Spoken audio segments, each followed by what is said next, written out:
જૂનાગઢનો ચકચારી case જેમાં સંજય સોલંકી નામના યુવાનનું અપહરણ થાય છે, ત્યારબાદ તેમને ઢોરમાર મારવામાં આવે છે અને આ મામલે જયરાજસિંહ જાડેજાના પુત્ર ગણેશ જાડેજા પર ગંભીર આરોપો લાગે છે। સ્થાનિક પોલીસ સ્ટેશનમાં આ મામલે ફરિયાદ પણ થાય છે। જોકે આ ઘટના બાદ સંમેલનો થાય છે, રેલીઓ થાય છે, જેમાં રાજુ સોલંકી મોટી સંખ્યામાં દલિત સમાજના લોકોને ગોંડલમાં લઈ જઈને હુંકાર ભરે છે, જયરાજસિંહ જાડેજાને લલકાર અને પડકારો ફેંકતા જોવા મળે છે। ને હવે એક એવા અલગ દ્રશ્ય સામે આવ્યા છે જ્યાં રાજુ સોલંકીએ કહ્યું કે જયરાજસિંહ જાડેજા મારા બાપ સમાન છે, મારા મોટા ભાઈ સમાન છે। જી હા, આ 2 દિવસ પહેલા જ આ સમાધાનના કેસમાં થવાની વિગત સામે આવી છે। જો કે આને લઈને કેટલાક આરોપો પણ સામે આવી રહ્યા છે કે રાજુ સોલંકીએ ક્યાંક ને ક્યાંક પૈસા લઈને આ સમાધાન કર્યું છે, એક મોટો પેકેજ તેમને આપવામાં આવ્યો છે, પરંતુ આ બાબતને લઈને જયરાજસિંહ જાડેજાએ ખુલાસો કર્યો છે અને શું કહ્યું તેમને સાંભળો। જે લોકો સમાધાનને લઈને બેઠક યોજાય છે, શું કહેશો? જનરલ અમારે 2 દિવસ અગાઉ મળવાનું થયું હતું, ત્યારે અમારે પ્રાથમિક ચર્ચા બધી થઈ। ચર્ચાના અંતે આજે મળવાનો અમારે ફરીથી નિર્ણય થયો। આજે અમારે એવી રીતે મળવાનું હતું કે સમાજના તમામ આગેવાનો, અમારા ભારતીય જનતા પાર્ટી સાથે જોડાયેલા આગેવાનો, કોંગ્રેસ સાથે જોડાયેલા આગેવાનો અને દલિત સમાજના આમ આગેવાનો બધાની સાથે મળીને અમે એક આ આયોજન કર્યું હતું અને એના ભાગરૂપે આ કોન્ફરન્સ બોલાવવામાં આવી છે। થોડા દિવસ પહેલા દલિત સમાજ દ્વારા જે ભોગાવદર ખાતે મિટિંગ યોજાણી હતી, જેને લઈને પણ આક્ષેપો કરવામાં આવ્યા। મારી દૃષ્ટિએ મેં કોઈ આવી વાતો સાંભળેલી નથી, પણ આ આજુબાજુમાંથી મને એવી વાત મળેલી કે ભાઈ રાજુભાઈ સોલંકીએ કોઈ મોટા પૈસાનો સોદો કરીને આ સમાધાન કર્યું છે। તો હું સ્પષ્ટતા કરું છું કે આ સમાધાન બાબતે રાજુ સોલંકીએ એક પણ રૂપિયો મારી પાસેથી લીધેલો નથી, એની હું નિષ્ઠાથી ચોખવટ કરું છું। રાજુ સોલંકીએ જરૂર મારી પાસે એક વાત રજૂ કરી છે, પણ એમાં રાજુ સોલંકીનો કોઈ સ્વાર્થ નથી।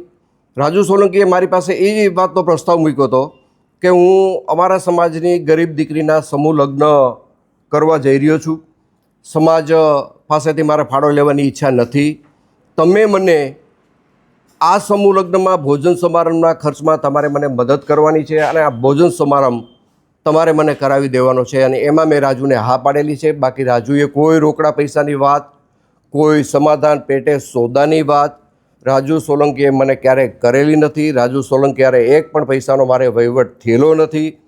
હું બધાને વિનંતી કરું છું કે આ પ્રકરણને અવળે રસ્તે દોરવા માટે, ગુમરાહ કરવા માટે જે વાતો સમાજની વચ્ચે મૂકવામાં આવે છે, એમાં મૂળ મુદ્દો પૈસા છે। પૈસાની આ સમાધાનની અંદર કોઈ વાત નથી આવી, પૈસાનો કોઈ સોદો નથી। જે મારી અને રાજુ સોલંકીના પરિવાર વચ્ચેની જે ગેરસમજ હતી એ ગેરસમજ અમે સામે બેસીને દૂર કરી છે। મારે આ પ્રકરણમાં વધારે એવું કહેવું છે કે સમગ્ર પ્રકરણ જ્યારે બન્યું ત્યારે સામાન્ય ઉગ્ર બોલાચાલીનો મામલો હતો।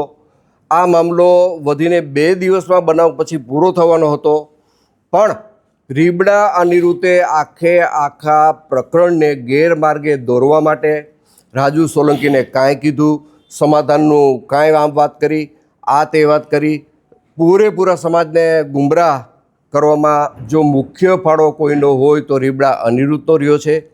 રાજુ સાથે બેઠા પછી મને ઘણી વાતની ખબર પડી કે આ પ્રકરણમાં રાજુ કંઈ દોષિત છે જ નહીં અને આ પ્રકરણને અવળો રસ્તો ચીંધાડવા માટે, આખી વાતને ગુમરાહ કરવા માટે અને પ્રકરણને આખું ડાયવર્ટ કરવા માટે માત્ર ને માત્ર જો આમાં કોઈનો હિસ્સો હોય તો આ પ્રકરણને ગેરમાર્ગે દોરવામાં રીબડા અનિરુદ્ધનો હિસ્સો છે।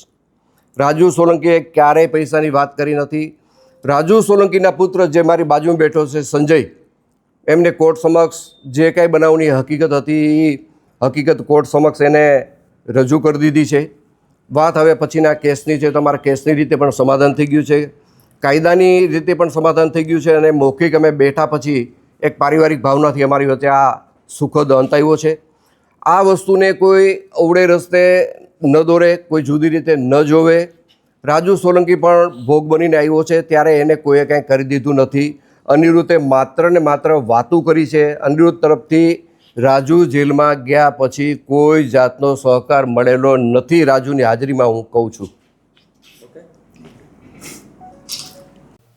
આપણે સાંભળ્યા તાર ગોંડલના પૂર્વ ધારાસભ્ય જયરાજસિંહ જાડેજા તેમણે આ મામલે ખુલાસા કરતા જણાવ્યું કે આવી કોઈ પણ પૈસાની વાતચીત છે તે થઈ નથી, કોઈ લેવડ દેવડ થઈ નથી, પરંતુ આ ઘટના પાછળ છે તે અનિરુદ્ધસિંહ જાડેજાનો મુખ્ય હાથ રહ્યો છે. તેણે જ રાજુ સોલંકીને ગેરમાર્ગે તેમના વિરુદ્ધ દોર્યા અને તેને જ લઈને આખો ઘટનાક્રમ છે તે નિર્માણ પામ્યું. પરંતુ હવે આ જે બબાલ હતી તેનું સુખદ સમાધાન આવ્યું છે અને દલિત સમાજના આગેવાનો તેમજ તમામ રાજકીય પક્ષોની વચ્ચે છે તે આજે જયરાજસિંહ જાડેજા અને રાજુ સોલંકી ગળે મળીને તેમણે આ સમાધાન કર્યું હોવાની વિગત સામે આવી રહી છે.